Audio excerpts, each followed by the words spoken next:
লেখা স্মিতা শিকদার সামিয়া। অতীত। কিছু বকুল ও জবা ফুলে সজ্জিত খাটে বসে সদ্য বিবাহিতা বধূ।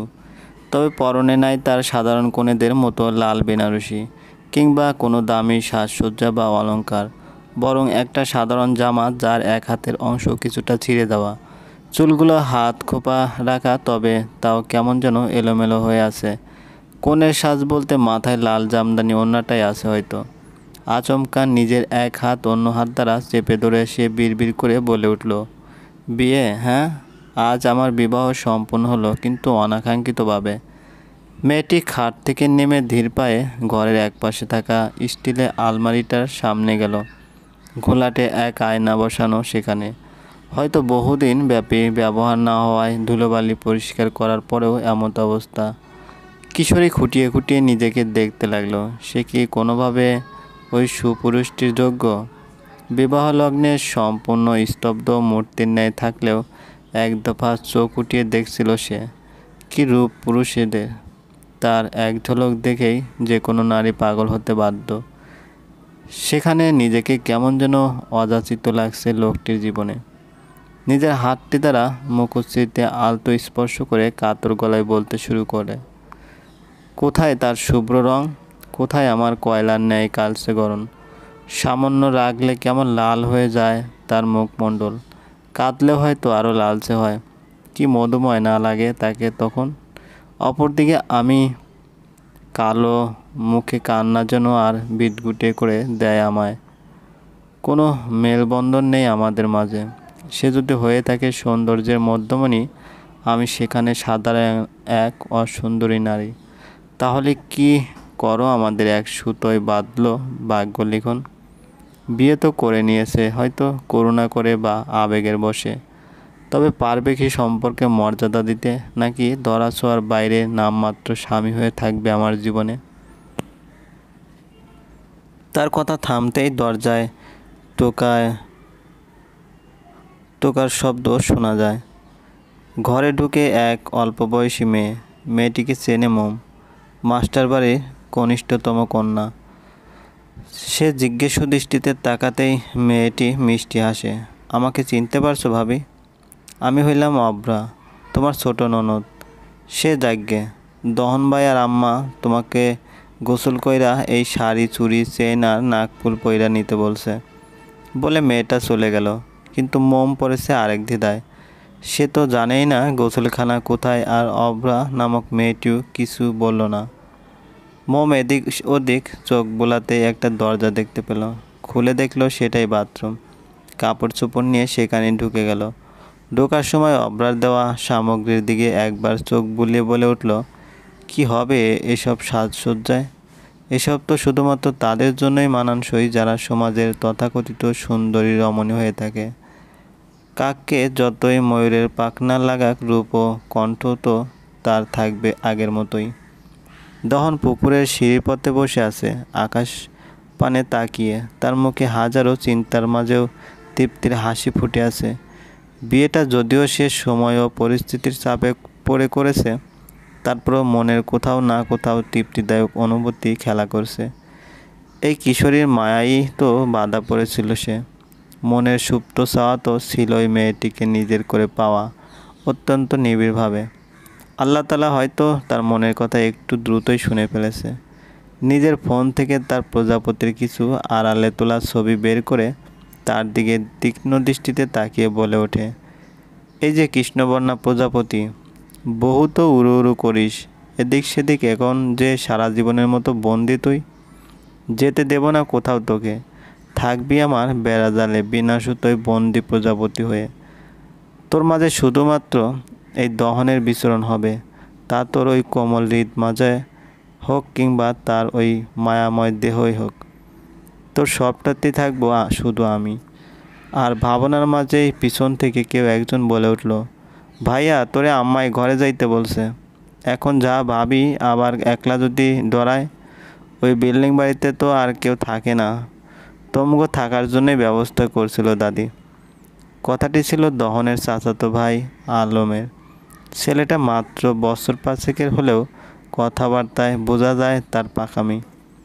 আচ্ছা আমি যাচ্ছি, চাচি খাবার দাবার রেখে আসছে আমাদের? হ, আম্মায় বুবুরে দিয়ে পাঠাইছে।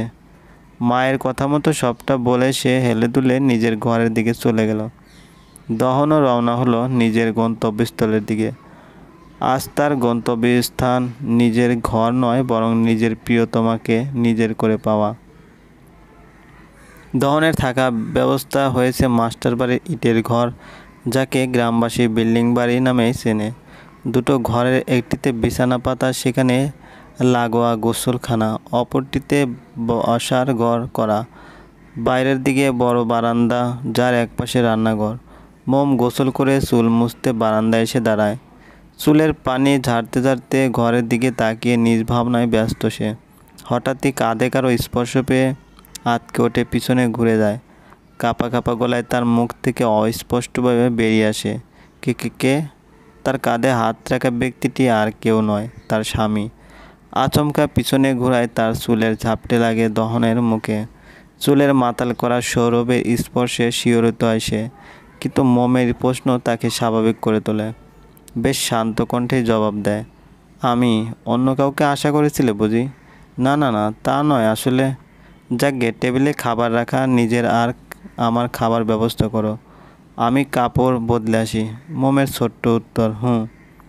যুবক তো খুশি মনে ঘরে চলে যায় নিজ কাজ করতে। তবে সে কি জানে রমণীর মনে হাতুড়ি পিটাচ্ছে কেউ? সে আনমনেই নিজেকে প্রশ্ন করে ওঠে, লোকটা এত স্বাভাবিক কী করে? তার কি বিন্দুমাত্র আক্ষেপ নেই মনে সুদর্শন যুবক হয়েও আমার মতো কুৎসিত বউ পেয়েছে বলে? মোমো আর নিজেকে এসবে ব্যস্ত না করে খাবার পরিবেশন করে নিল। তাছাড়া অপেক্ষা করতে থাকলো দহনকে নিজের মনের প্রকৃত ভাব প্রকাশ করার। দহন কাপড় বদলিয়ে ঘরে এসে দেখে গিন্নি তার শাড়ি কোমরে বেঁধে বসার ঘরের সামনের অংশ কিছুটা ঝাড়ু দিয়ে নিচ্ছে, কারণ সে একটু আগে ধুলোময় জুতো পরে সেখানে দাঁড়িয়েছিল। হাত ভেজা খোলা চুল, শ্যাওলা রঙা সুতি শাড়ি, একটু অলঙ্কৃত দেহ যেন বারবার প্রমাণ দিচ্ছে তার ভালোবাসাকে নিজের করে পাওয়ার। তার ইচ্ছে করলো ছুটে যেয়ে ঝাপটে ধরার, তবে মোমের প্রতিক্রিয়া কেমন হবে ভেবে আর করা হলো না। বরং কিছুটা কাজ দিয়ে স্ত্রীর দৃষ্টি আকর্ষণ করে স্বাভাবিক গলায় বলল, অনেক কাজ হয়েছে, এখন খেয়ে নাও আমার সাথে। স্বামীর এমন কথায় আরেক দফা অবাক হলো কিশোরী, কারণ তার আচরণটা এমন যেন কত বছরের সংসার জীবন তাদের, অথচ বিয়ে হয়েছে কয়েক ঘন্টা হবে, আবার তাও অনাকাঙ্ক্ষিতভাবে। তবুও কোনো প্রতিক্রিয়া না দেখিয়ে খাওয়া দাওয়ার পাট চুকিয়ে নিল দুজনে একসাথে।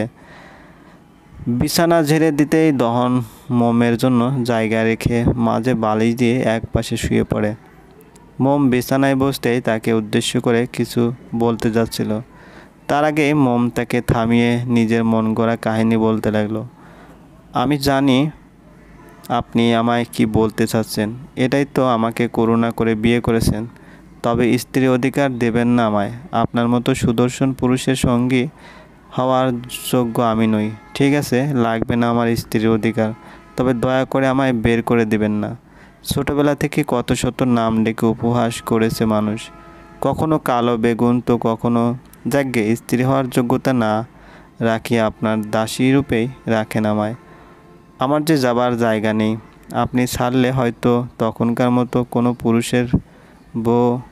দহন এক পলকে মোমকে নিজের সাথে চেপে ধরে, এক হাতে চুলের মুঠি চেপে আছে তো অন্য হাতে তার কোমরে।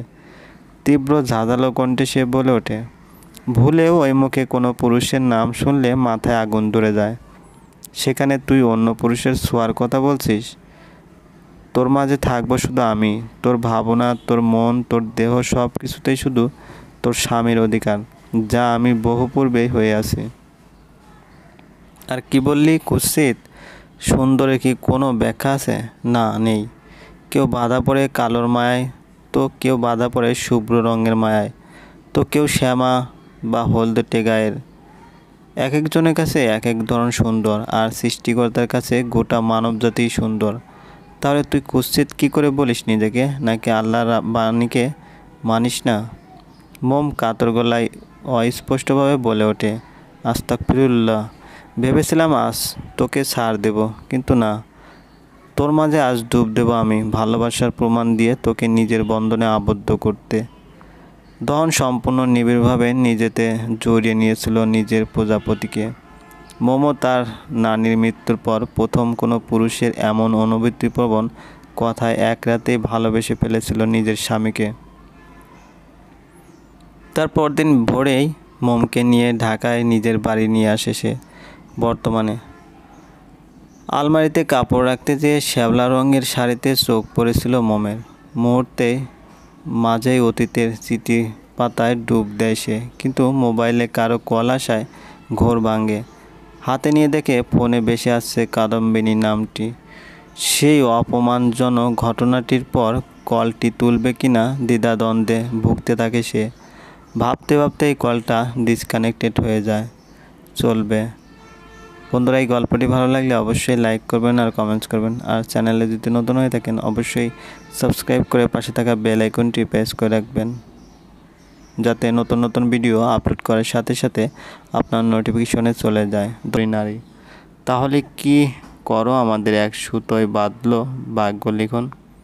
বিয়ে তো করে নিয়েছে, হয়তো করুণা করে বা আবেগের বশে, তবে পারবে কি সম্পর্কে মর্যাদা দিতে, নাকি ধরাছোঁয়ার বাইরে নামমাত্র স্বামী হয়ে থাকবে আমার জীবনে।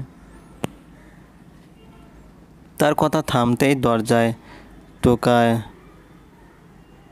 টোকার শব্দ শোনা যায়। ঘরে ঢুকে এক অল্প বয়সী মেয়ে।